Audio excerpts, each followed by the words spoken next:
Hi everyone, welcome back to the Put Yourself First podcast, and welcome to my friend and long time coming guest, but also first guest in ages. So very exciting to be having a conversation with someone rather than just chatting to myself for a change.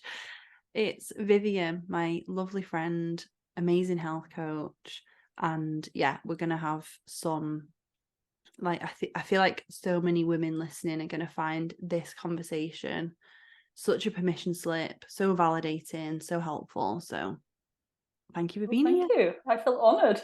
And we're doing a little podcast swap. So we're back to back recording today. You're going to be on my show.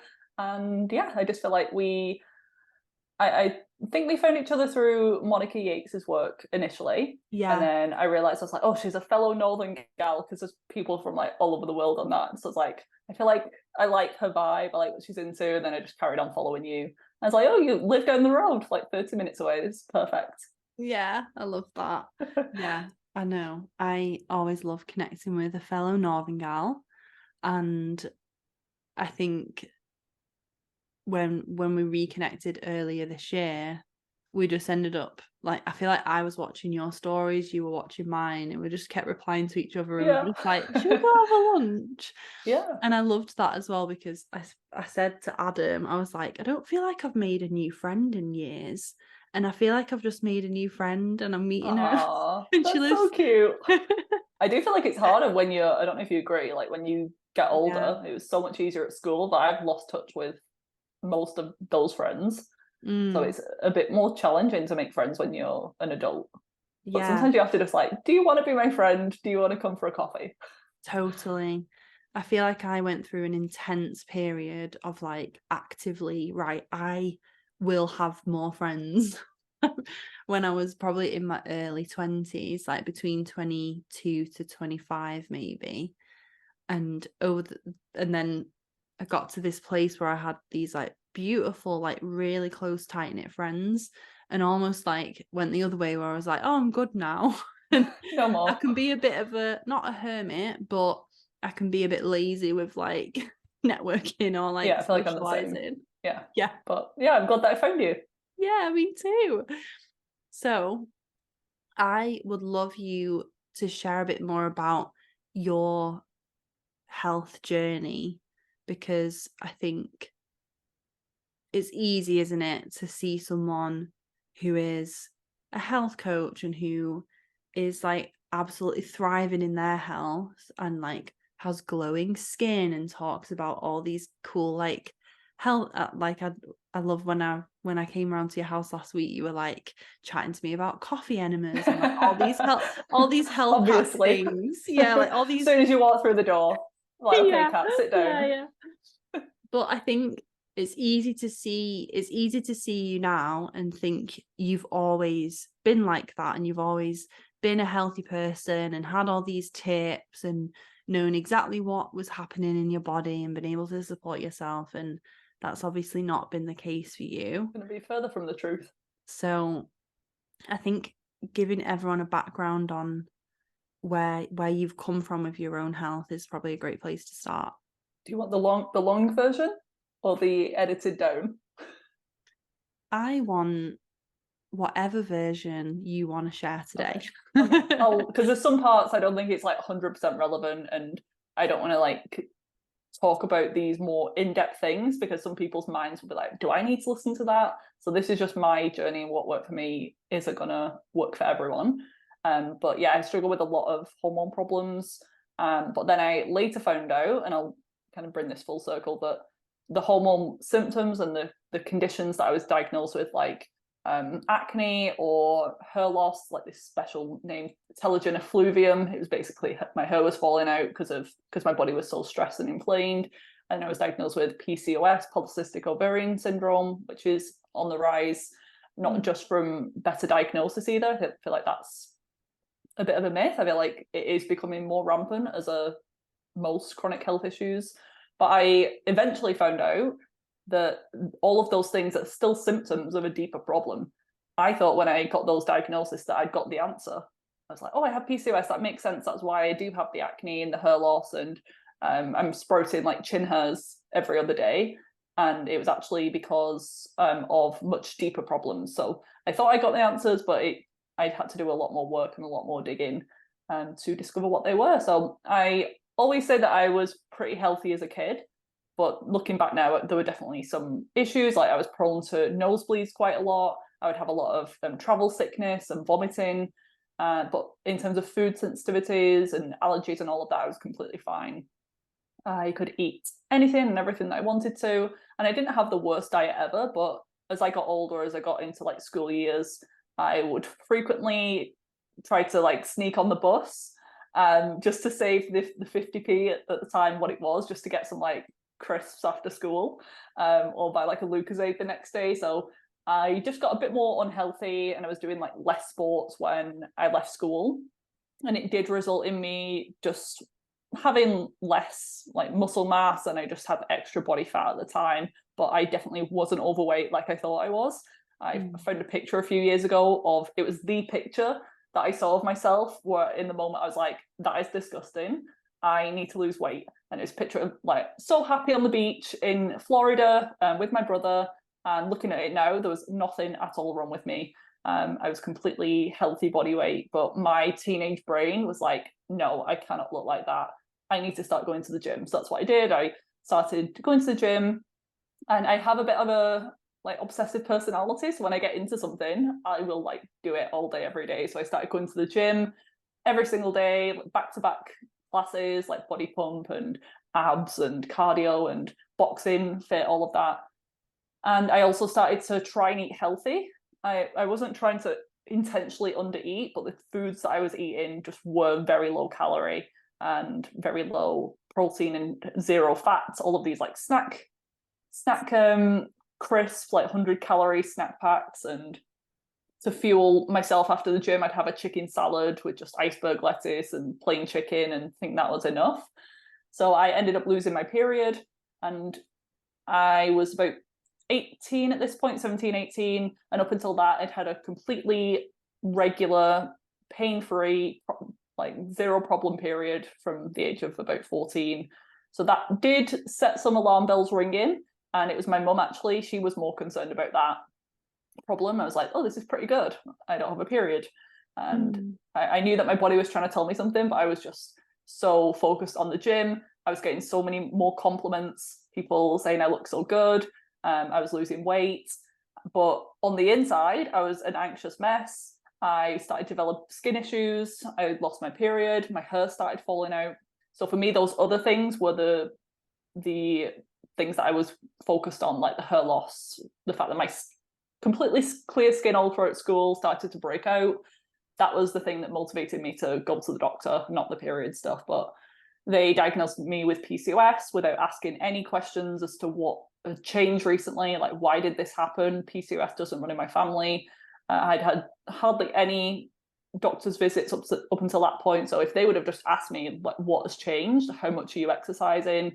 Have you completely changed your diet recently? Maybe I could have realized then that that was the problem. But I just thought I had the genetics this whole time, and I just developed it randomly.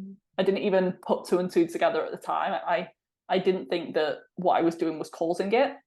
And actually the advice that they typically give for PCOS is to do that, is to exercise more and eat less. So if I would have followed the mainstream advice, that was the complete opposite advice that I needed. So I didn't do that because I was hardly eating anything at the time. But the solution was to wait and see what happened, which I wasn't going to do because I was just feeling worse and worse every month. Or option number 2 was to go on the birth control pill. So I ended up choosing that one. I did actually feel at the time like it was pretty trendy to be on the pill, which sounds very stupid now, but it's like, oh, I'm going on the pill. Like all of my friends are on it, and I feel like a proper woman. Like I'm on this medication, these hormones. But that first pill like completely messed me up in a couple of weeks. I had really bad depression from it. My skin was worse. My hair loss was worse. Everything was just amplified.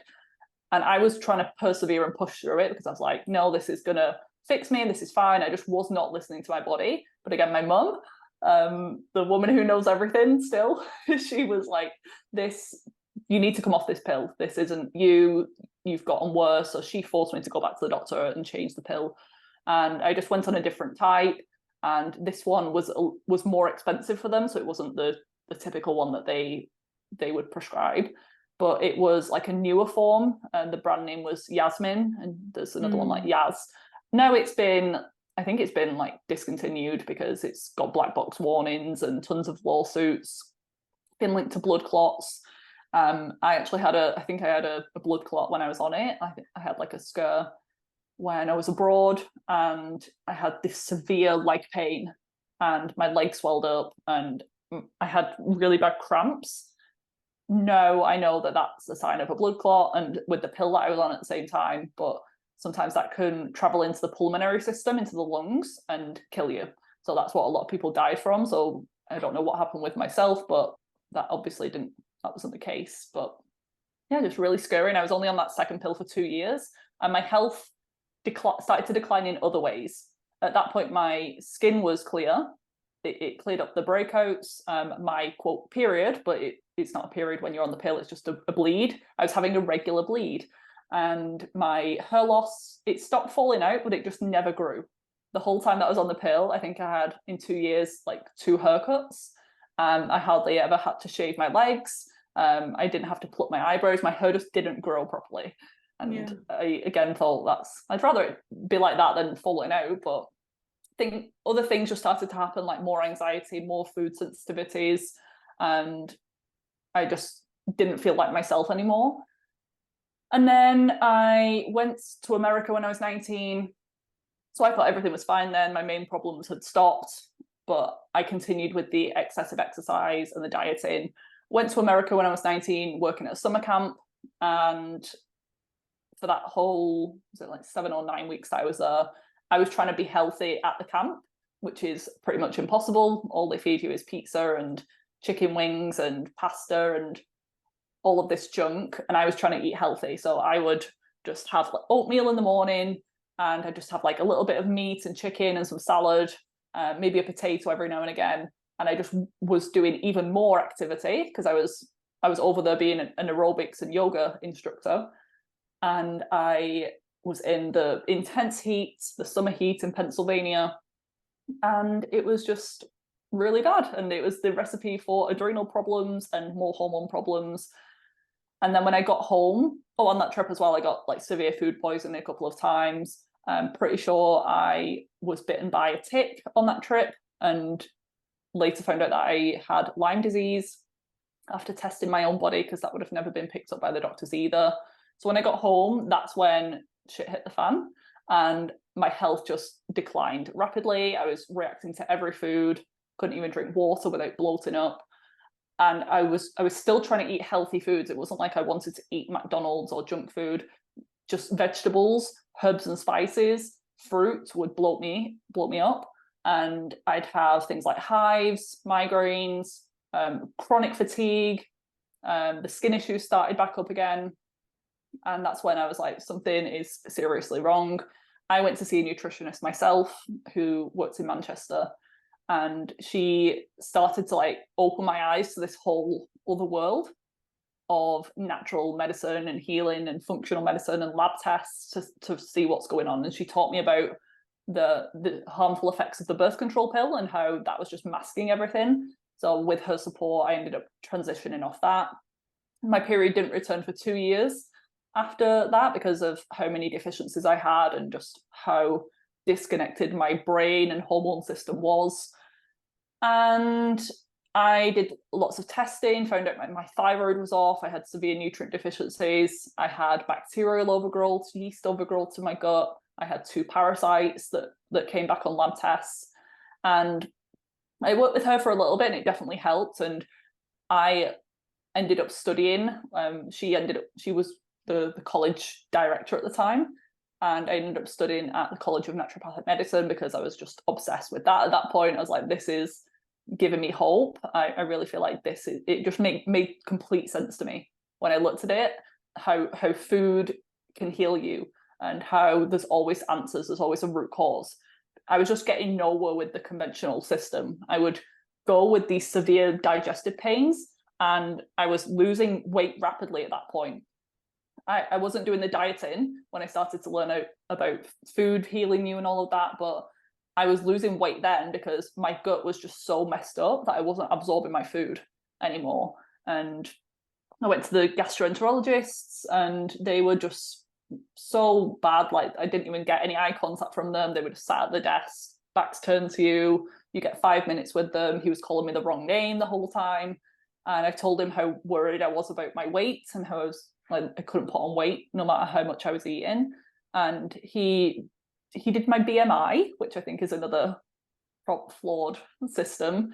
And he was like, oh, your BMI is 18.5. You need to be less than an 18 to be considered underweight. I was like, well, I'm 5'11" and I'm about 2 stone lighter than I have been my whole life. This is a problem for me. I don't care what your chart said, but he wasn't willing to give me any help. He would do a little feel around on my abdomen, and he was like, can you stop breathing in? And I wasn't. It was just literally my ribs with her. And I told him at the time, I was like, I've been researching. I went in with a whole file of articles and research papers and books that I've been told to read. And I was like, I really feel like I have this bacterial overgrowth in my gut, and I've done this private stool test and spent hundreds of pounds myself, and this stool test is showing bacterial overgrowth. Could I be referred for antibiotics? Because that is actually one of the treatments. It's just quick and effective to get rid of it.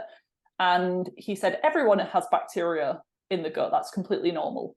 And I was like, yes, but it's overgrown. They're like the bad types of bacteria, and it's in the wrong part of the gut. So I just knew I wasn't getting anywhere, and it was actually making me even more upset. I would come out of every appointment in tears, just so angry. And so for a long time, I just swung the other way, and I was just completely against the medical system. And I was like, I've had such a bad experience, and I was so very pro like herbal medicine and getting your answers in that. I have calmed down now, and I've found a middle place, because I've realized there's a time and a place for the surgical interventions, obviously, and the NHS is amazing for what we get, but it's also it's failing, and it's being abused a lot of the time, and it isn't being used how it should be. It should be there for accidents, emergencies, life-saving treatments, but not these chronic lifestyle-driven conditions. And a lot of those can be prevented or even reversed with natural nutrition and all of that. So then I had been studying, so I studied for 3 years, and the course was Naturopathic Nutrition. I learned so much on that too. I worked with other practitioners here and there, but I found that my own research was helping me more than what anyone else was saying, because I was listening to my body, I was listening to myself, and I'd work with someone for a little bit and find that I'd get to this like block, and I just needed to go to the next level. So I'd just go deeper and deeper. For the first few years, I was just managing my symptoms very well. So I started to do these special diets, and it would help my skin or it would help my bloating. But as soon as I'd stray from that, my symptoms would come back. So I was like, this isn't normal. I'm spending £300 a month on supplements, and I'm feeling better. I know that it's working, but I feel like it's like a band-aid at the moment. It's just keeping things simmering. So if I was to stay up late one night or have a glass of like gin and tonic, my symptoms would come back. So it's like, this isn't normal. I'm not healed. I'm just doing really good at managing things right now. So it wasn't until 2019, so I was about 24 or 5 at the time, when I was just getting like sick of it, honestly, because I'd been having health issues for about 5 years then. And I was like, something deeper must be going on still. So I was just online, Googling, searching like I used to do all the time.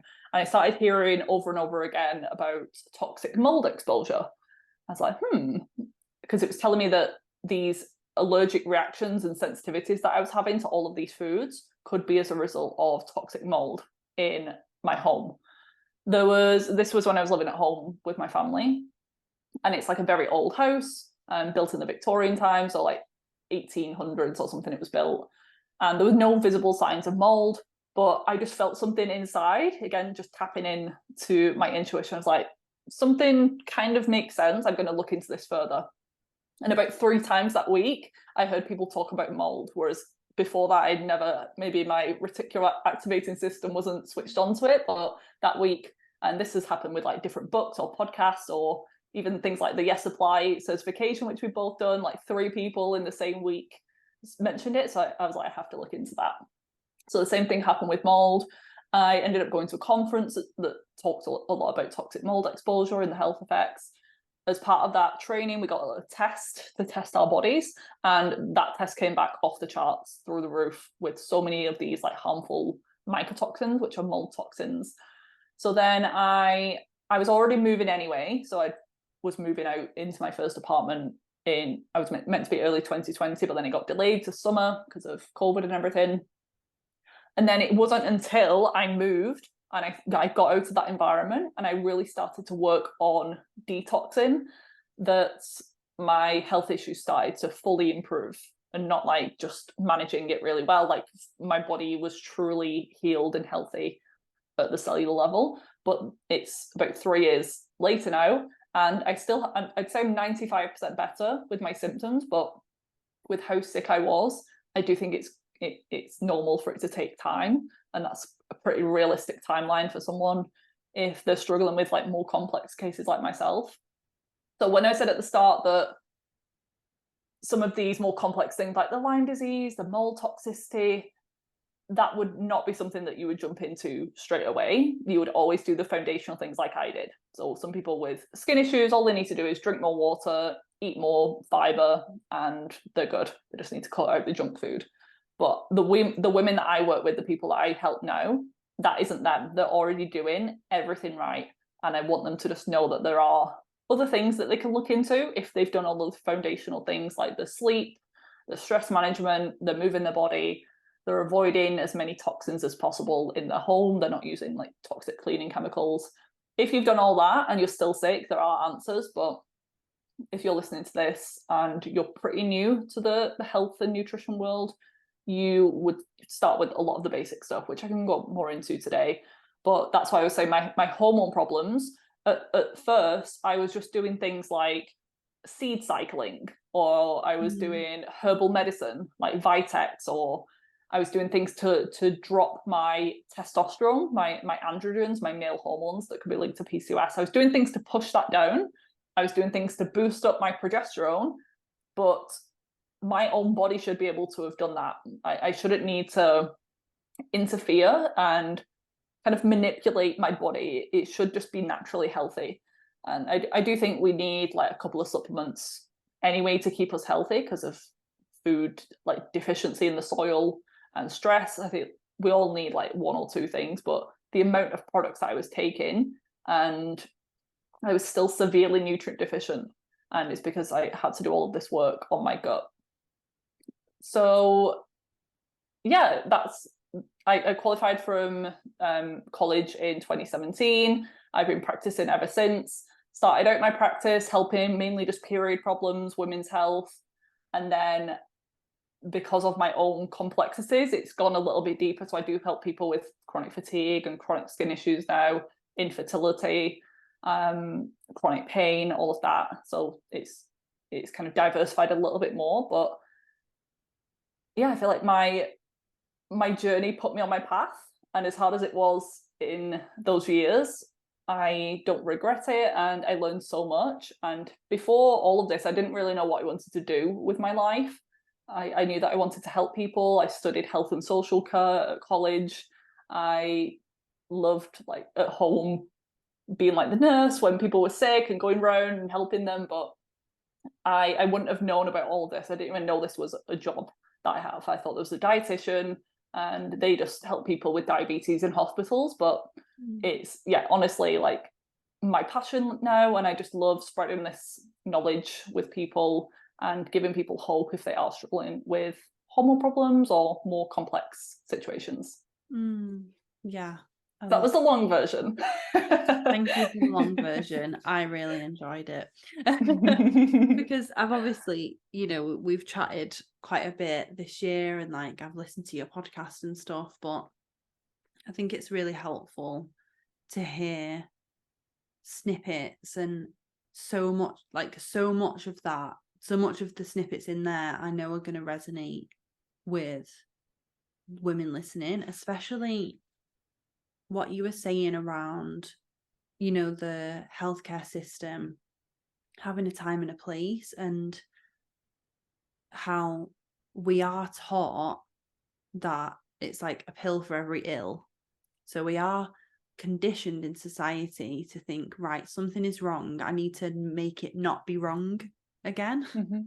Like I need to make it go away. Yeah, and we think of versus the doctors as being like these gods and they have all the answers. Yeah. And if they can't help me, then I'm just screwed. I'm just going to have to live with this. Or their word is gospel. But they're taught in a specific way. They're taught to give you a diagnosis and then give you a medication for that diagnosis. So whenever I brought up diet, I'd ask them directly. I'd ask dermatologists and gastroenterologists, so skin and gut specialists. I notice a difference when I eat dairy products, or I notice when I eat a takeaway, I feel worse. And they're like, they literally said there is no connection between your skin and your diet, or your digestive issues and your diet. I was like, how does that even logically make sense? I would know as a kid, like when I eat something bad, my stomach hurts.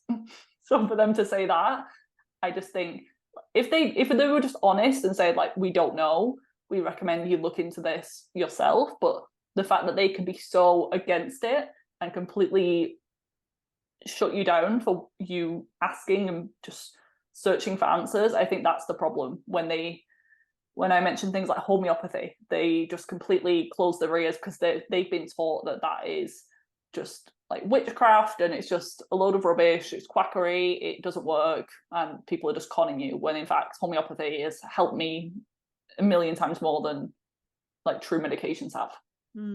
Yeah. And it's also like, well, why does your stomach hurt every time you eat dairy? Because fixing that problem. Like, you know, it's like the same with gluten. I feel like gluten and dairy again are so like demonized in health, like where it becomes trendy to, like, it's trendy to be vegan, it's trendy to then be, you know, everyone's now having oat milk, everyone's now doing whatever. But if something is genuinely causing you a problem, what I love about your approach is you're like, but why is it causing you a problem? Because it's one thing to be like celiac and like, oh, your body genuinely does not process gluten and you just genuinely feel better without it. But it's another that like, is it normal to have such severe reaction to something when seemingly you're not celiac, or seemingly, you know, there's not an allergy there? And so there's something underneath that, like there's a reason that's happening, rather than just like, I guess the health and wellness version of a pill for every ill is like, oh, well, just don't eat that and then magically like your life will be better. And I just think we're sold either side of the equation, like this extreme lifestyle change. And what I love about what you share as well, and I've heard you say it on Instagram, is, you know, you should not get to a point where you're like scared to eat and you've got like a list of foods that you can eat that are like safe foods that aren't gonna make you bloated or like, you know, fuck up your period or whatever is happening, you know, make you break out. There is like that happy medium in the middle, but unless we're asking the right questions, we're not going to discover that. And people aren't empowered to ask the right questions. And even when they ask the right questions, like in your example, they're not given the fucking answer by the people who are supposed to be helping them with that. Yeah. And it's such a slippery slope as well when you start cutting out the foods. Yeah. I think for acne and digestive issues, they're the biggest ones, because you might be reacting badly to dairy, and you might get more bloating when you've had gluten. And there is a time and a place for an elimination diet. So if you are reacting, sometimes we do have to cut it out temporarily, but it should always be with the goal of trying to reintroduce it back in, because a healthy body should be able to tolerate a wide variety of foods. If you think, like, imagine what would have been eating hundreds of years ago. We would have been like scavengers at one point, just getting our hands on whatever we can. We wouldn't have been like, oh, I can't eat that, like I can only eat a small serving, or I can only eat that every other day, because we would have had to have a tolerance. We couldn't have been that sensitive to get to where we are today in humanity. But there is definitely a case for food sensitivities, and it's not black and white what doctors believe. You either have a gluten intolerance and you can never eat it again, and you have celiac or an allergy, or you're completely fine and you can eat it whenever you want. There is this big grey area in the middle, and sometimes you do need, like I had to cut out gluten from my diet because I do notice a reaction. But previously, when I would have eaten a small amount, I would have had joint pain, like my fingers would have swollen a little bit, so I couldn't get my rings on. I just had like knuckle pain, my knees would hurt, I would have anxiety the next day. So it doesn't always have to be the typical symptoms we think of either. Like you don't have to have diarrhea immediately after having gluten. You can have 2 days later a bit more anxiety or low mood or joint pain, or that month, if you've eaten a lot of gluten, your period could be really painful. So it can be a delayed response. So that's why it can be a bit more tricky to identify. But in those cases, I would still remove it from the gut, remove it from the diet whilst working on the gut health. So making sure that when we do enter it back into the body, it's in a different environment. Because if you just cut the food out and then just bring it back in to the exact same digestive tract when you've not done any work, you're still going to have that same reaction. It's like if nothing changes, nothing changes. So if you cut it out, it does allow the gut lining to start to heal a little bit, and you can get rid of food sensitivities. Food allergies are slightly different. So these are the ones that are IgE reactions. Most people have had them since childhood, or they're very obvious. You have the throat swelling and the hives all over your face and the vomiting and severe pains. Whereas an intolerance or sensitivity, this is a less severe, can be delayed reaction, and it can manifest as skin issues, itchy skin, headaches, migraines, up to sometimes 5 days later after eating that food. So in that case, you would work on the underlying immune system problem, because it's the immune system and the gut that's reacting to the food, whilst removing it, give it a few months and slowly bring it back into the gut. And there are just some foods that people do feel better off. So I don't have a gluten allergy, but I do feel better not eating it on a regular basis. But now when I have a little bit, I feel absolutely fine. I don't have any obvious reactions, but it's still not something that I would eat on a regular basis, because I know that if I do start bringing it back in, combined with other stressors, so if I'm going through a stressful time, or my hormones are a little bit off, then that extra gluten is just not going to be helpful to my body. So I just choose to keep it out, just to stress my body a little bit less. So it's like a bit of a balancing act. Like when I was in Madeira, I went on like a hike, and there was a woman in the little cafe, this Portuguese woman, and she was like offering everyone cookies. She didn't speak a word of English, and I had the cookie and I felt fine, and I wasn't going to panic and beat myself up or refuse if I didn't have like an actual problem with it. And yeah, it was fine. But if I would have gone into that thinking, what have I done? I shouldn't eat this. I'm going to feel so bad later. I probably would have done, because I would have just brought that on because of mental stress. You can definitely send yourself into a reaction, but you can also do the same. You can also go into that mindfully with gratitude and positive energy, and really savor that cookie and enjoy yourself, and tell yourself when you're eating it, my body accepts this food. My body knows what to do. My body is resilient. My body is healthy. So I do a lot now with like mindset work around food fears, because that was me. At one stage, I was down to about 10 foods, and I'd never been as ill in the whole journey. I was doing the food elimination to try and find triggers, but I just found that I was reacting to everything. So the answer isn't just to cut every food out of my diet. It was I wasn't looking deep enough at the time. For me, it was the mold and Lyme disease, even things like parasites, that were driving my severe reactions. But me just cutting out food group after food group left me with about 10 safe food for years and years. I couldn't eat out. I couldn't have any spices on anything. So it's just like plain chicken, plain swede was one of the foods. Like I don't even look at a swede anymore, because I'm like, I'm not eating one of those ever again. I have like PTSD from Swedes.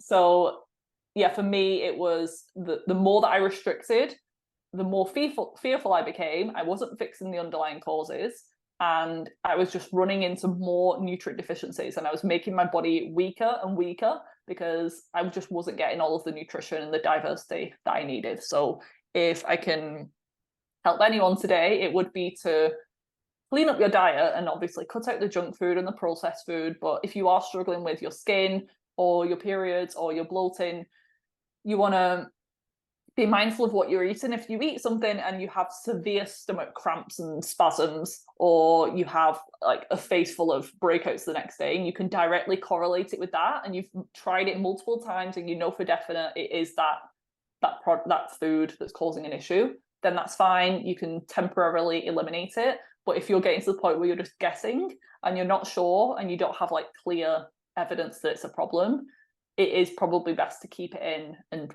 get further help so that you don't have to keep like narrowing down your diet, because it just makes it so much harder even to introduce the food back in. If you keep cutting stuff out, it makes it more difficult for your body to accept that food again, because it just becomes like hyper vigilant and it sees everything as a threat, everything as dangerous, and you're eventually going to start to become intolerant to those foods that you've narrowed yourself down to. So if you haven't fixed that inflammation, that leaky gut, that fire, that problem, then your body's just going to start to react to those foods, and that's really can be quite challenging, very depressing when you're in it, because I was such a foodie as well, and I didn't even want to eat like the junk food. I didn't care about that. I just wanted to eat fruits and vegetables, and I wanted to put some spice or olive oil on my food, and I was having reactions to the food at that point. Some of it was, I think, psychological and just become this like food anxiety, but I was actually having reactions to the food as well. So at that stage, sometimes people need to go into brain rewiring work and really focus on that, to be able to tolerate foods and diversify their diet. And then I feel like it becomes like a snowball effect. The more that you diversify and realize that you survived, nothing bad happened, you find evidence that you can do it, it's a bit more easy to keep going with that. But it can also go the other way, like a slippery slope, when you're just desperate to heal and you just feel like food is the enemy, when in fact food can be so healing and like beneficial to us, obviously. Yeah. Can we talk about, I'd love you to share a bit more about like gut health, stress, and the nervous system, and like how it's linked, because I work a lot with stress and like trauma and the nervous system in my work, like the mind-body connection. And I think and there's such a link between like the how you feel in yourself and your health. And I just find it fascinating how your gut and your gut health is so heavily linked to like stress in your lifestyle, and how that is a slippery slope, and probably the answer to most people's questions around like, why is everyone all of a sudden like struggling with all these things, when the reality is not, the majority of the women that I work with are dealing with stress in some form, and like almost this, I describe it as like living in survival mode, where their nervous system, their body is in a constant state of like fight or flight. Talk to us about why stress and that survival mode could also be like linked to poor gut health, and how that like knock-on effects then happens with especially hormones, which we'll chat about next as well. Yeah, so there's this two-way street. It works both ways. So when your mental stress is off, or you have a history of trauma, or you have these limiting beliefs, or you have this fast-paced go lifestyle, then that can affect the gut. So it causes things like your peristalsis, your gut motility, to slow down. The stress can directly lower the amount of good bacteria that you have, which is your defense system. So protecting you against things like viruses, parasites, bacteria, that goes down. And the bad guys, the opportunistic bad bacteria, yeast overgrowth, fungus in our body, which we all have naturally, but they can start to proliferate, they start to overgrow when we're in this more stress depleted state. So we end up with more bad gut bugs, less good gut bugs. Our motility gets messed up, so our food isn't moving through our gut properly, which can obviously result in constipation, but also diarrhea. That can be like loose stools. You can still have motility issues with that, because some parts of the gut it's going really slow, and then the last part it just goes really quick. So yeah, don't think you don't have issues with motility, just if you have loose stools. Thinking of like stressed out people as well, if they're also relying on caffeine to like get through the day, they might need the caffeine, just gonna amp things up even more in order to go. And if you do rely on your morning coffee to have a bowel movement, then you've probably got a problem. Like, you shouldn't have to use something like that to have a bowel movement. So yeah, just maybe do a little experiment and see what goes on, because some people it's just become this daily thing and they don't even think what they're doing. So yeah, our brain can affect our gut, and that's why we get like the butterflies in our stomach when we're nervous. That's a classic example of how the brain affects the gut, but it also works the other way around. So when we have imbalances in our gut, like the bad bacteria, the yeast overgrowth, parasite infections, low stomach acid, leaky gut, that sends inflammatory signals and messages to the brain. So they've even shown this in research now, that depression isn't due to low serotonin levels. And that's why antidepressants, they aren't actually effective. They are no more effective than placebo. So I am happy that people have found success with them and maybe in their life. And some people, it saves their life, but how much of that is a placebo effect? Or they have been shown to have more of an anti-inflammatory effect. That can be sometimes how they're beneficial in the system. So it's more depression, anxiety, mental health problems, even things like OCD and phobias, even just phobias that just don't make sense. They can be due to inflammation in the brain, which can stem from the gut. This is why just talk therapy or just trying to mentally understand your problems often isn't enough, and we have to look at what's going on in the gut.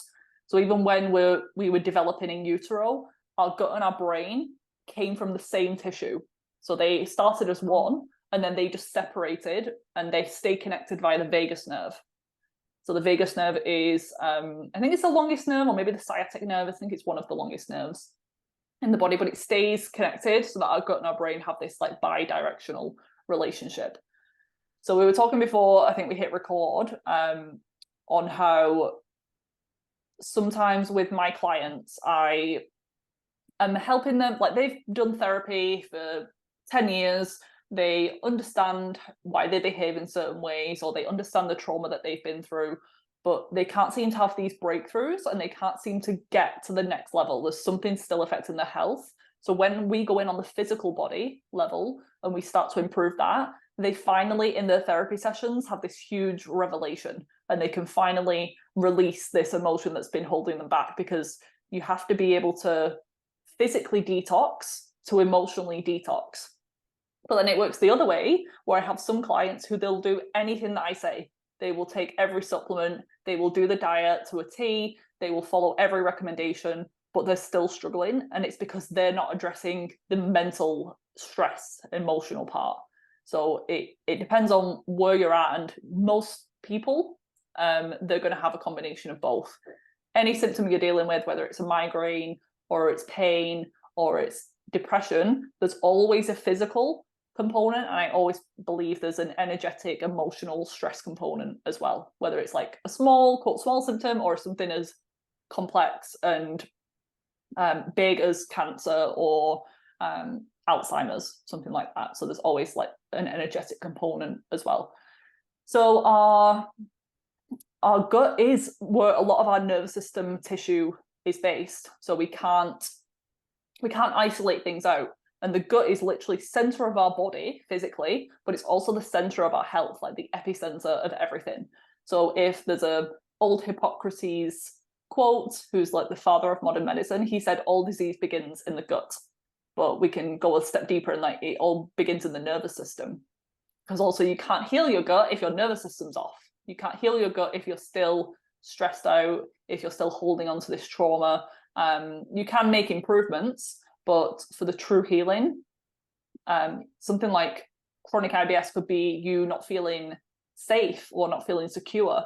This whole like solar plexus center, it's all about safety. So people who move around a lot or have a job that they don't feel set and secure in, or like they were bullied as a child, they don't have a strong family community, then they can struggle with IBS. So like I can do all of the gut healing in the world, but unless you heal that wound, that root, you're still going to be struggling. So yeah, there's many different connections and things with hormone health. It can come back to gut health in so many different ways, but take something like PCOS again, Polycystic Ovarian Syndrome. The causes of that are blood sugar irregularities. So with blood sugar, we should be on this nice like up and down throughout the day, goes up a little bit after we've eaten, comes down after we've eaten. This can actually be applied to any hormone problem, something like endometriosis or PMS. So not just PCOS actually, but we should be on this nice like fluid, like little wave throughout the day with blood sugar. When we have gut problems, so when we have bacterial overgrowth, this term's called dysbiosis. So basically too many bad guys, not enough good guys.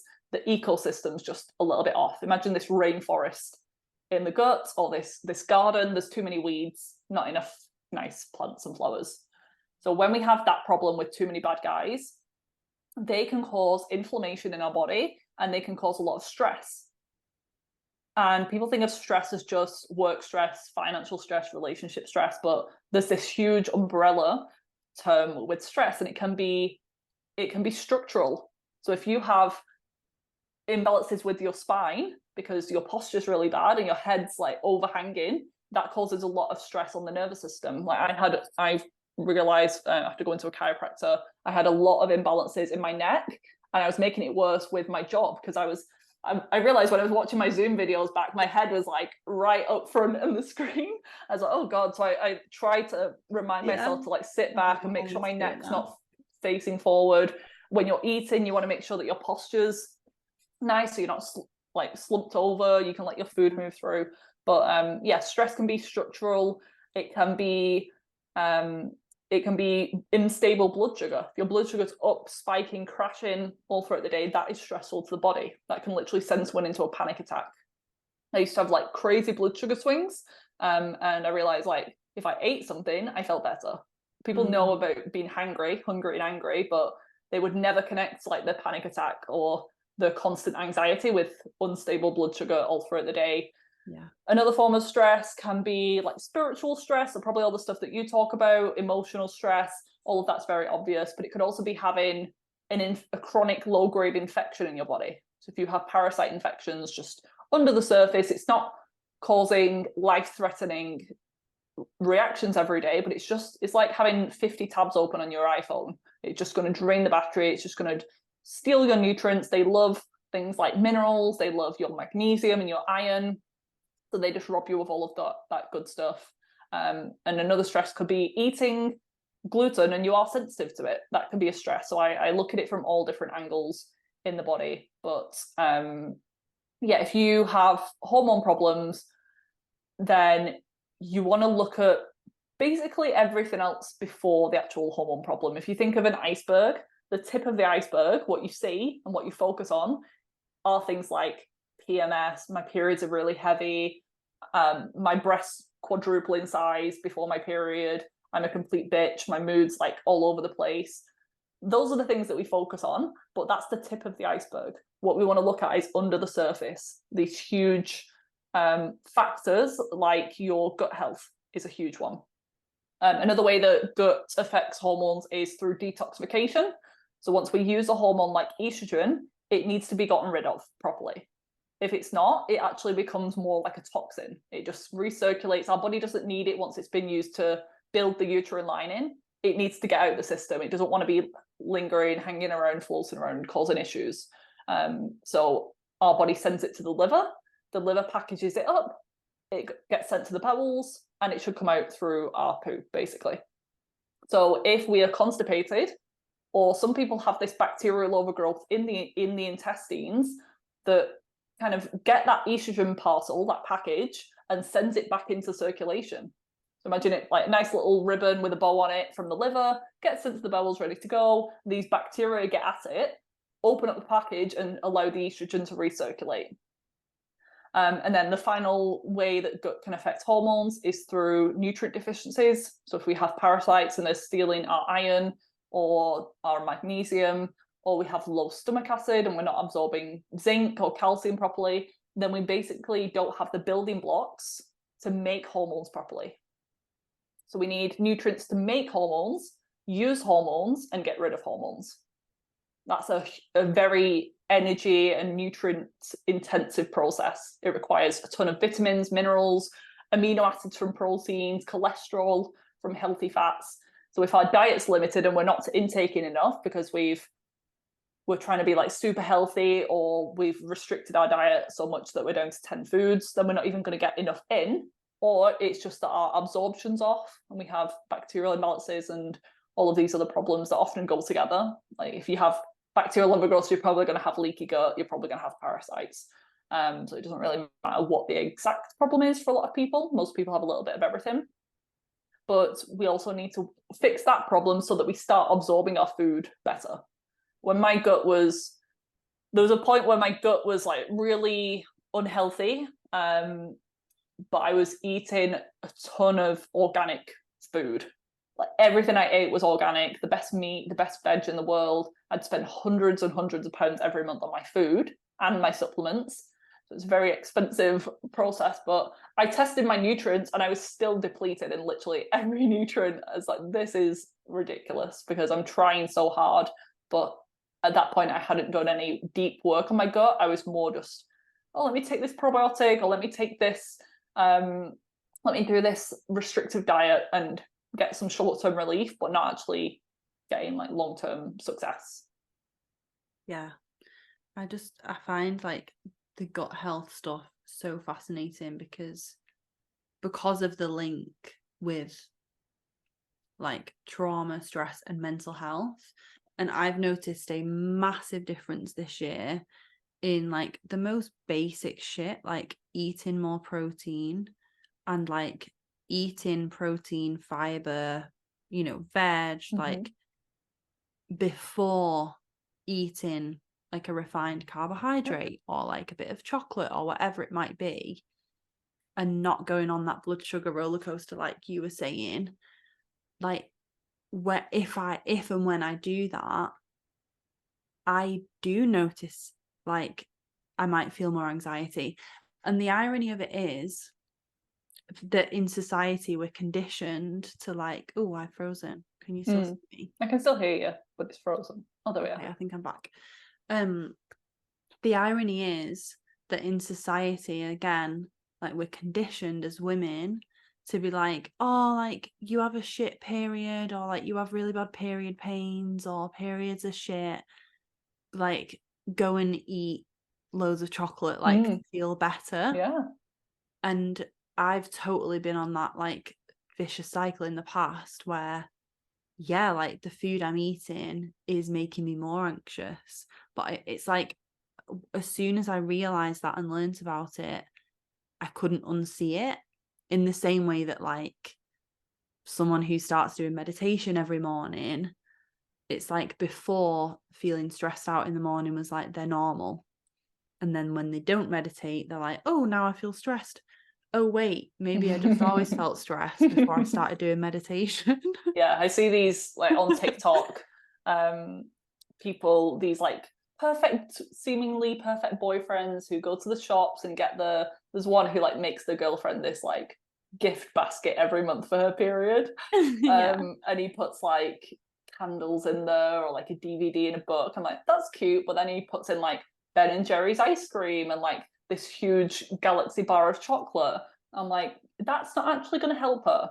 Or it might give her brain a little bit of a dopamine hit, but then she's probably going to have more pain in her cycle. It's just going to drag it out for longer. That's going to impact your next cycle because everything has a knock-on effect too. So it's fine having some chocolate and a piece of cake every now and again, but you can do little things like you said. Maybe go for a walk afterwards, or if you're doing a strength training session in the morning, can you time your little cupcake treat after that, just so your body can like use the sugars better? And someone once commented when I said some of this stuff, they're like, that's so disordered. I was like, it's not, because I'm doing this out of a place of compassion for my body, and my metabolism struggles a little bit more than maybe yours does. But I do these things. So if I went to a restaurant, I would make sure to have like I'd have the serving of vegetables, I'd eat the protein first, I'd eat the carbs afterwards, I'd go for a little walk afterwards, I'd try and get in a workout that day, not out of a place of trying to burn off the calories, and trying to support my body and be just smart with it, because I know what the impacts of that is. There's also this trend in the wellness world that I want to talk about with intuitive eating. In some ways it's like really beneficial, but in other ways, like that would have never served me early on in my health journey. Because if I was listening to my cravings, I would be eating sugar and stuff that my body was sensitive to all day, every day. I'd be like, oh, I want a cupcake now. Oh, I actually want this. And I was on such a blood sugar roller coaster, and I had such a candida yeast overgrowth in my body that they were the things that were craving the sugar, and it was actually making me worse. So now I can intuitively eat because I don't have them problems. But there's also like I don't know if it's like the ego or something, but sometimes I'll think I'll want something, but I'll eat like a steak and some potatoes first with some like butter and vegetables. And I'm like, I actually didn't want that. It was just like, I thought I was missing out on something. And my body was like maybe craving a little bit of a dopamine hit again. And what I actually needed was protein, or maybe to drink a glass of water, or maybe to like listen to my emotions in that moment. What am I actually needing? Not just reaching for the cupcake because that's what we're told to do when we're sad. Yeah.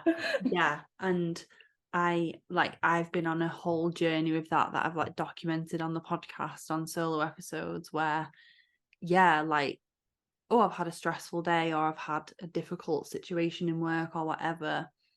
Oh, how convenient. All of a sudden, I fancy some chocolate. Or I fancy any excuse. Yeah, like for someone else, it might be, oh, I fancy a glass of wine or whatever it is. And I think it's like finding that happy medium again, isn't it? Where it's not about never having these things and being really strict and blah, blah, blah. But it's also like, is the decision coming from a place of love? And like, is it like, how I would describe it is like, is it a soul craving? Like, is it going to make your soul happy?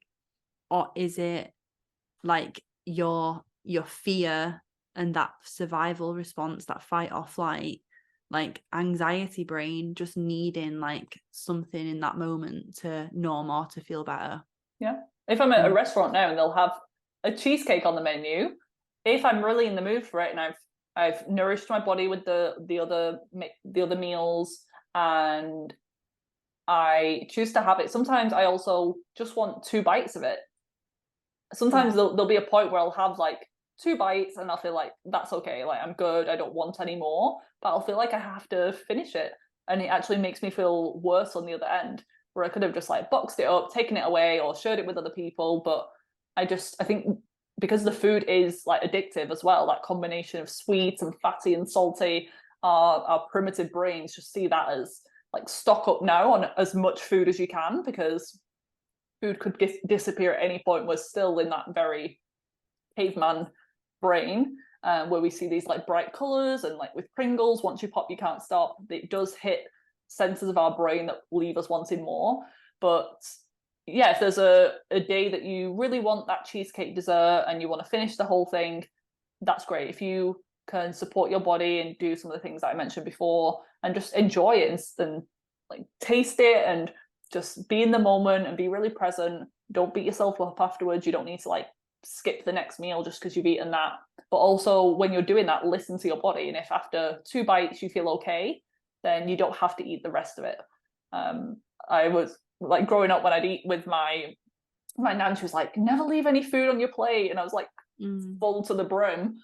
So I just feel like there's some people that just really don't like food waste. So I'm one of them. But just with serving sizes and everything, You just need to listen to your body more. And I really struggled with that early on in my health journey, because I think we're taught to not listen, and we're taught to outsource our health to other people.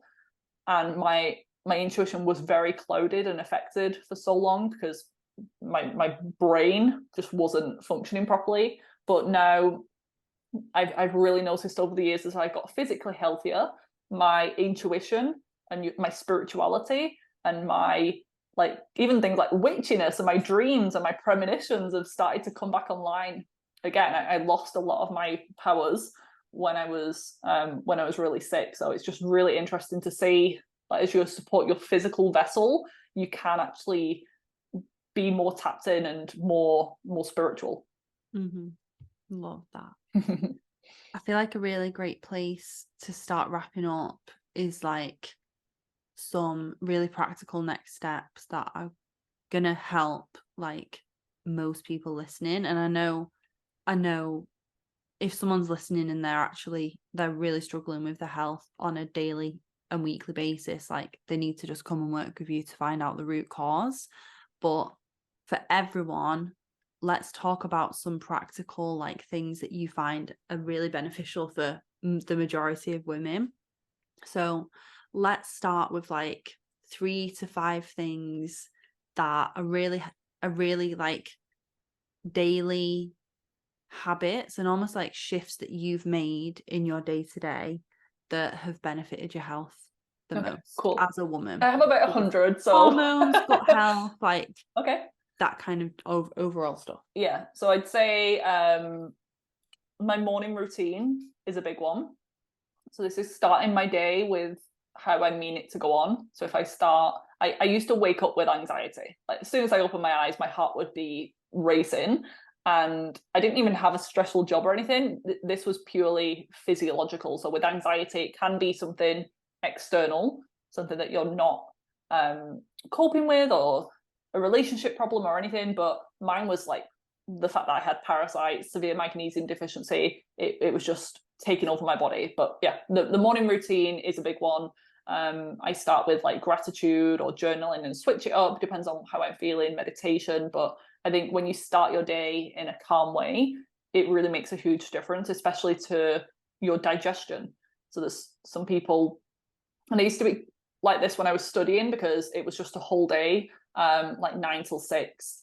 I'd have to travel into Manchester, so that's like an extra hour with travel. And because I was on such a restricted diet at the time, I had to prep a ton of food. So I was up really early. I feel like the whole morning was just really stressed. And I would often be constipated that whole day, just because I didn't have a relaxed, slow morning that I really needed.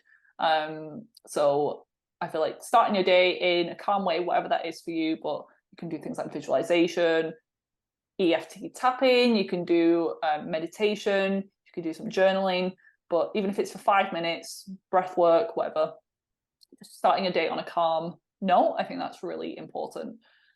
Next thing would be getting daylight into your eyes as soon as possible. So opening up your curtains, your blinds, and if you can, just stand, if you don't have an outdoor space, like just stand at your window as it's open for 5 minutes. Or if you do have a garden, can you go and like stand outside in your dressing gown, in your slippers, and just have the light come into your eyes? You don't want to directly stare at the sun, but that is so regulating to your hormone system, your body clock, your circadian rhythm, as it's called. So we as women are on a average 28-day cycle. So we're very influenced by the sun, the moon, the light, the dark. And that's why a lot of women tend to cycle, have the ovulation around a similar time, or have the period at a similar time of month.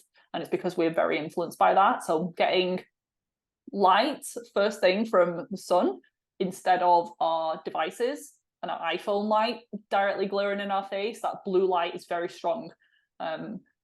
And even if it's a winter's day and it doesn't look bright outside, that spectrum of light is still there. And it's the exact spectrum of light that you need at 7, 8 a.m. to trigger certain hormones. So if you have like mini light breaks throughout the day, because the light that's coming off your iPhone or your laptop is like the same, it's constant all throughout the day. It's probably like light at 2 p.m. So if you wake up and the light that you first get in your eyes, you scrolling on Instagram, it's kind of telling your brain it's the middle of the day. So you're going to be producing the wrong hormones. Certain ones aren't going to be activated, certain ones aren't going to be shut off.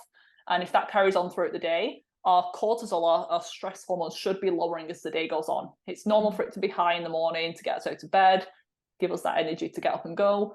But then as the day goes on, it should dwindle. But again, if you're looking at your phone till 10 o'clock at night, you've still got that bright light in your eyes that's telling your body it's daytime and to produce cortisol. This is where sleep issues come in, or just the quality of your sleep isn't going to be good. Because if you're waking up tired, that's a sign that your sleep's quality is bad. Even if you've been in bed for 10 hours, you need to wake up feeling refreshed. So getting light breaks throughout the day from the sun, just standing outside. If you have a phone call to make, can you go outside or just stand in your garden? Or if you're working in an office, can you just go outside for 5 minutes for a little break? People who smoke, they can go outside. So can we just go out for a little light break instead of a cig break? Mm-hmm. And then I'd say with meals, the blood sugar balancing is really key. So what you said, protein, healthy carbs, healthy fats in there. But I think protein is one that people overlook a lot, and it really needs to be emphasized more, specifically animal protein. I'm not a fan of vegan diets. Vegetarian, it can be better because they can get sources from dairy and eggs, but I feel like vegan diets are problematic, and I do feel like they're dangerous because most people don't do them.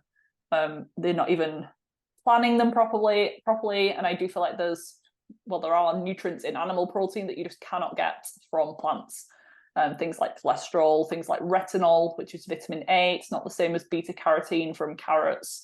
They're completely different. So I believe a healthy human body should have some animal protein with vegetables and with the plant proteins if you want them. But I do see a lot of people running into health issues, and I feel like it's going to be more obvious over the next few years. Yeah, unfortunately, everyone's obsessed with like oat milk and plant-based stuff now. Yeah. Please avoid the oat milk.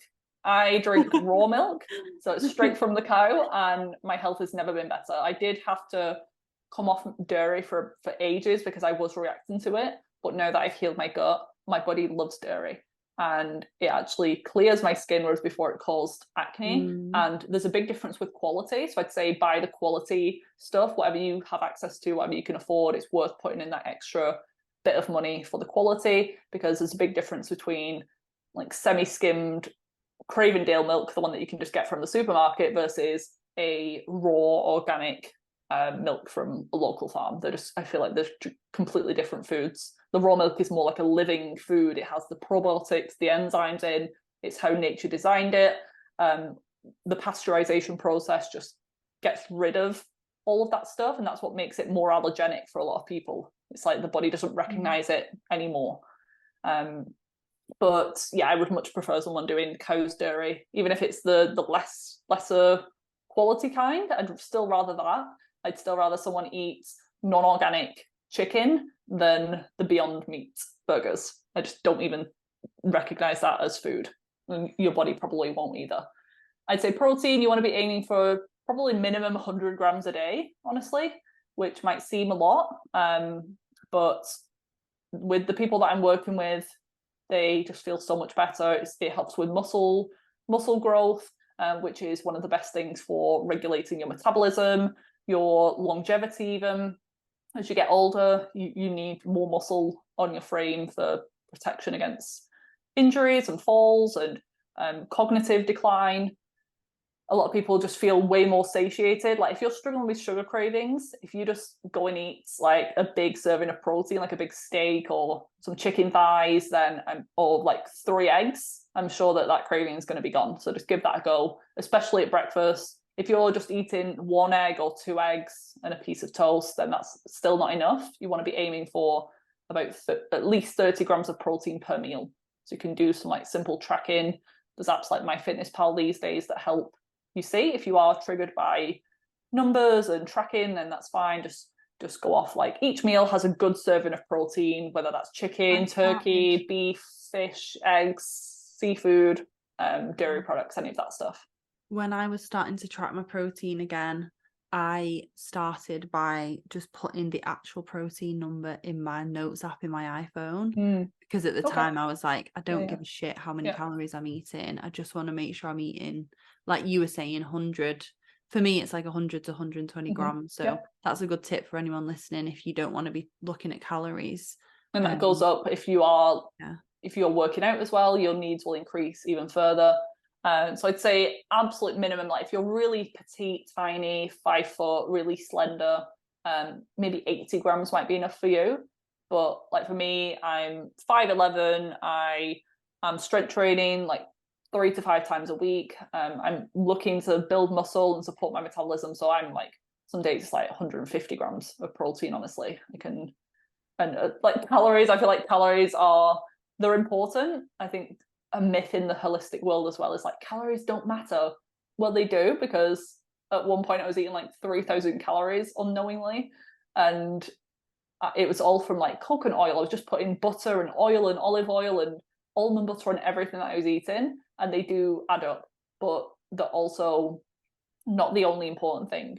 So there's these PTs online that say if you're not losing weight, it's because you're lying to yourself and you are eating more. You're cheating, you're doing something wrong, you must be getting extra calories from somewhere. But those people are often struggling with their thyroid, and calories in versus calories out doesn't apply to them because the hormone system is off.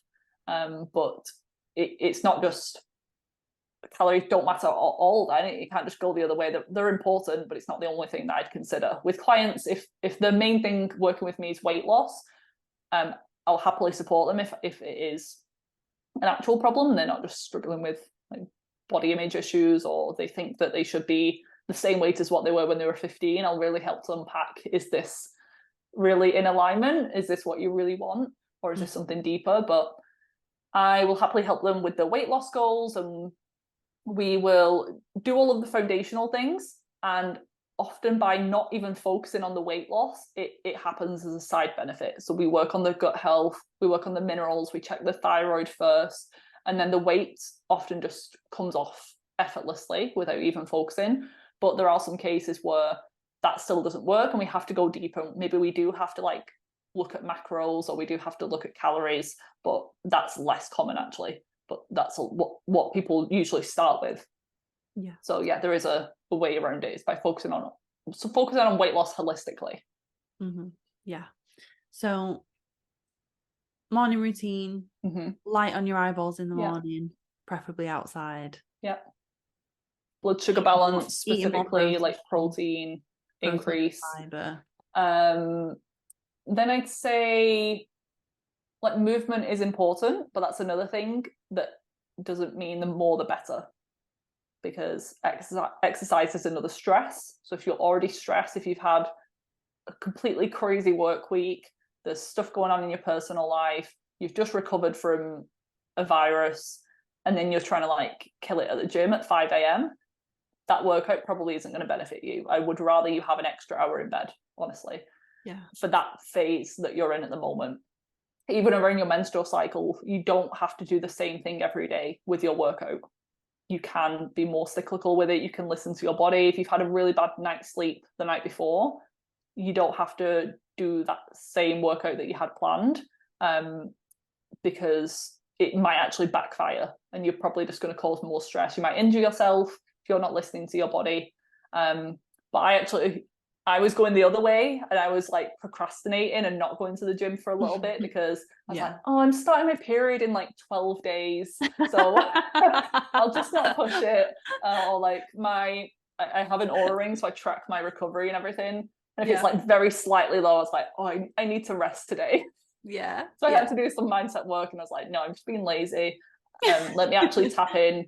And I actually did some like techniques on that. I think I did like a swish pattern technique where I saw myself going to the gym and felt how good I was going to feel. And since that, I've been like so motivated to go, and I just love working out now.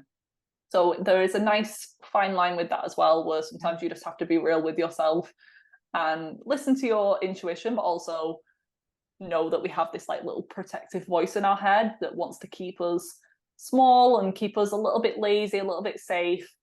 So we have to like push outside of our comfort zone sometimes. Yeah. And even like weightlifting in the gym is a perfect example of how like every weightlifting session can be different. Mm-hmm. And I can do the same exercises, you know, 3-4 days before I'm due on my period than I've done the week before. And it'll just be the case that the week before I might push myself more to lift, to add some more weight onto the barbell. A few days before my period, I'm not pushing myself to do that. I'm not saying, oh, you need to hit a fucking PB or whatever that week. So this, even like within your workouts, it can be more gentle, can't it? Like, you don't compared to what I used to do, it feels like I'm doing nothing now. Like when I go to the gym now, I can be in like half an hour. I'm not sweaty at all, but I've like worked my muscles, whereas before I would be in minimum 1 hour. I'd have to be red faced, sweating, absolutely exhausted for it to be considered a workout, which is just like crazy to me now. I hardly ever do workouts like that anymore, and I'm fitter than I've ever been. Yeah, love that. So I'd say the movement, even with some of my clients, I'd rather them just go for a walk outside, because then they're regulating the nervous system. Walking is still like an amazing workout as well. You're getting the sunlight, the fresh air. Bonus points if you can do it without headphones or listening to anything and just clear your head at the same time. Or even like lower impact things like Pilates. Like I'm a huge fan of that now. Some people, yoga is a good starting point because that combines the spirituality, the mindfulness practice at the same time. So I'd say movement is a big one. Try and move your body every day in some way, but also listen to what you're enjoying and what feels good, and you don't be afraid of switching it up. You don't have to stick to this like rigid plan every day. And then the final one I'd say is about environmental toxins, and just be mindful of what you're, not only what you're eating, but what you're using on your body and in your homes. Because a lot of these chemicals found in skincare products, deodorants, pesticides from non-organic food, the hormone disruptors, they're called endocrine disruptors, and they are microscopic, so we can't see them, but they enter in through our skin or through our food, and they interfere with our hormones. So sometimes they can block hormones, or sometimes they can proliferate and stimulate hormones. So this is part of the reason that conditions like infertility are on the rise, is because, this is happening like at such a tiny level, but it affects us systemically. So some of these ingredients might have even been studied in isolation, but they've not been studied when combined with 50 other ingredients in the same product. And so they'll say, this is fine, this doesn't cause cancer. They might have studied it for 5 years, but who knows what's going to happen after 50 years of exposure combined, and when it has this synergistic effect with all of these other toxic ingredients. So some of them are man-made, some of them are natural. With my history and the mold exposure, that is considered a toxin, and yes, it is natural, but it was unnatural with the fact that there'd been water damage in the home, and that level of mold should not have been in my living space, and it was completely invisible. It was under the floor of the house, under the crawl space. A pipe had burst, hadn't been dealt with properly. We kind of forgot about it, and then everyone in the house started to get sick in their own ways. So these sneaky little things, this is why I'm a huge fan of air filters in the home.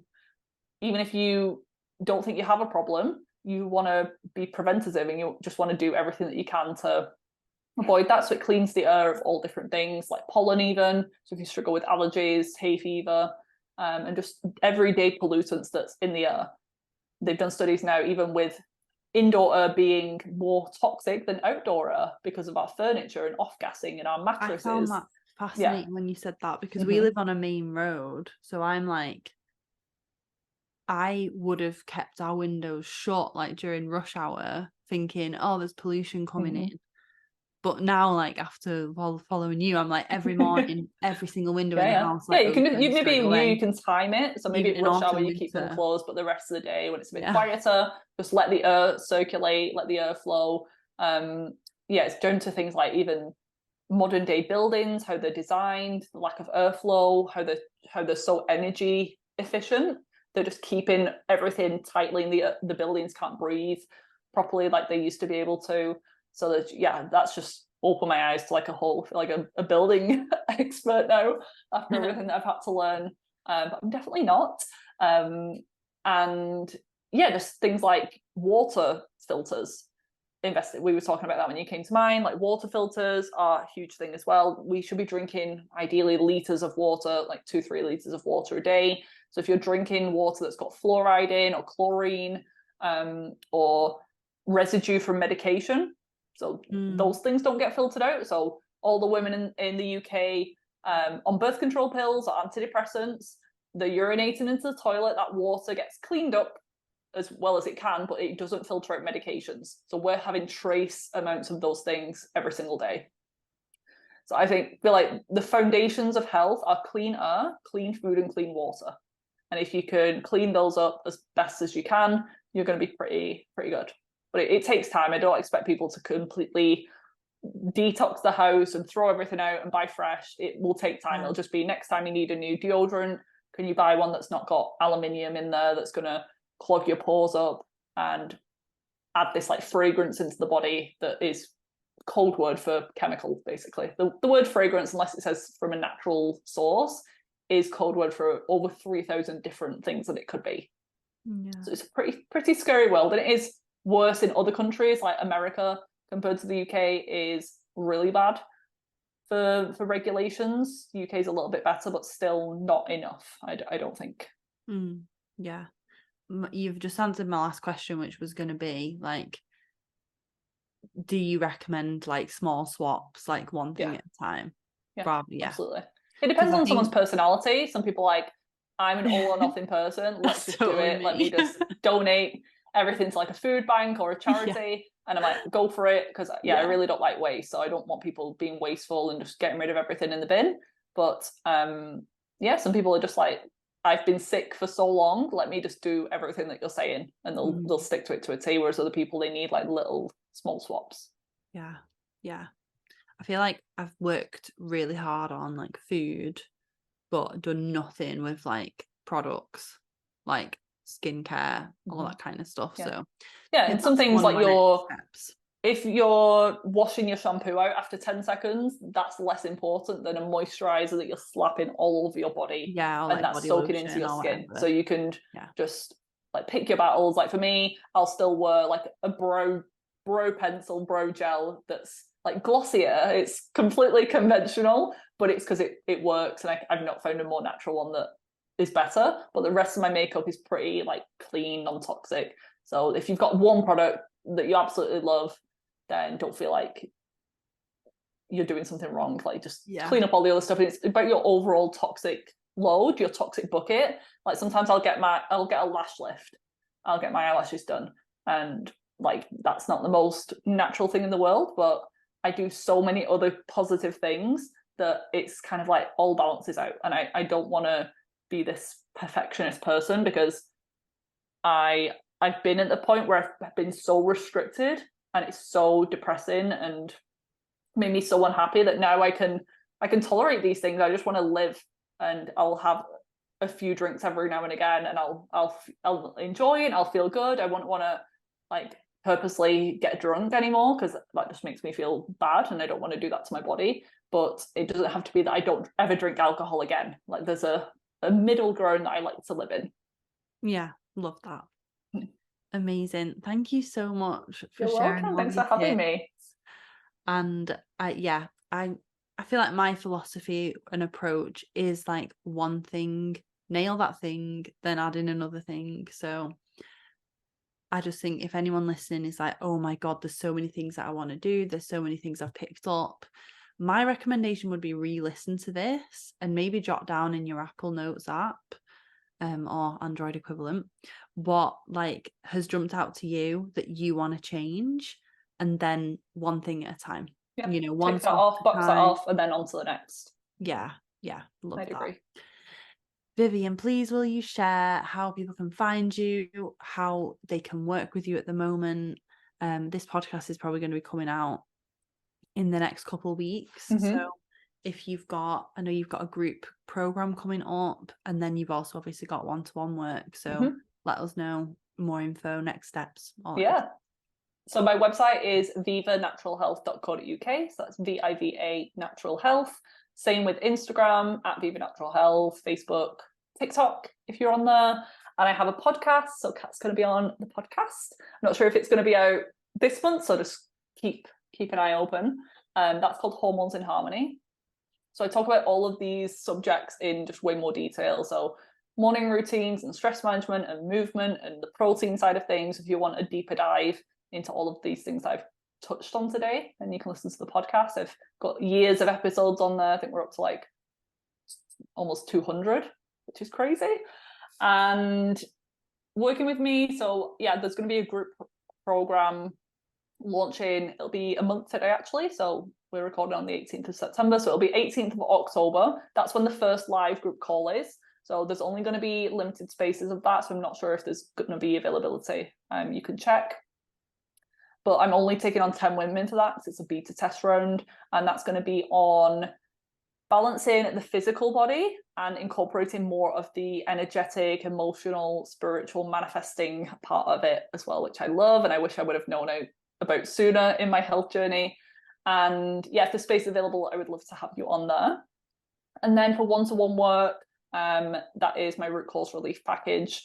That'll be us working together closely for 6 months, which is a really good amount of time. The group is 6 weeks. This is 6 months. So it depends on, do you just want to like step your toes in, or do you want you've done all of the other groups and you just want that personalized support and the lab tests? Then the root cause relief package is going to be the go-to. So I can send you the links, Kat, and you can put them in the show notes and people can just click if they're interested. Yes, amazing. I will do. And I'll be sure to share my episode when it comes out on yours as well. Mm-hmm. Oh yeah, we can definitely do that. Same. Yeah. Thank you so much. I'm already like, right, you need to come for a part 2 because I feel like I've asked questions that I want other people to know, and I'm like, but I still have about more. this? So maybe we need to do a part 2, but absolutely. all of my questions. Yep. Just directly for you. Yeah. So you probably not even air it, just your own little consultation. That's absolutely fine. Yeah. But yeah, I appreciate you. Come on in whenever you wish. Thank you. I'll be the resident nutritionist. Yeah, I love it. And thank you, ladies, so much for listening. Please tag us in your stories, like screenshot your podcast app, all of that good stuff. Let us know you found this helpful, maybe eye-opening, mind-blowing, like you've picked up some tips. And keep in touch with me as well. Like if you have any, you might make a change from this episode and in a month's time you're like, oh my God, that podcast, I did this and it made such a difference. Please share, and I'll definitely pass on to Vivien like any wins, any like takeaways from this. I would love that. Yeah. And thank you so much. You're welcome. Thanks, Kat.